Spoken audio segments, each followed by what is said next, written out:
இன்றைக்கி பிள்ளைங்க lunch பாக்ஸ்க்கு restaurant style noodles தான் பண்ணியிருந்தேன். நிறையா காய்கறி, முட்டை, சிக்கன் இதெல்லாம் போட்டு ரெஸ்டாரண்ட்டில் செய்கிற மாதிரியே செஞ்சுருந்தேன். டேஸ்ட்டு செம்ம சூப்பராக இருக்கும். ஸோ இதோட ரெசிபி ஏற்கனவே நான் ஷேர் பண்ணியிருக்கேன், கீழே டேக் பண்ணுறேன். இது கூடவே ஸ்நாக்ஸ்க்கு வந்து ஆரஞ்சு தான் வச்சுருந்தேன்.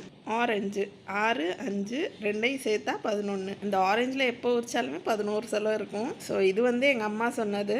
எப்போதுமே நான் ஆரஞ்சு உரிச்சேன்னா எண்ணி பார்ப்பேன், 11 சலம் கரெக்டாக இருக்கும். இன்றைக்குமே பார்த்தீங்கன்னா எனக்கு ஞாபகம் வந்துச்சு. ஸோ எண்ணி பார்த்ததில் 11 சலம் ரெண்டுலேயுமே இருந்துச்சு. ஸோ எல்லா ஆரஞ்சுலேயும் இது மாதிரி கரெக்டாக இருக்குமான்னு சொன்னீங்கன்னா எனக்கு தெரியல.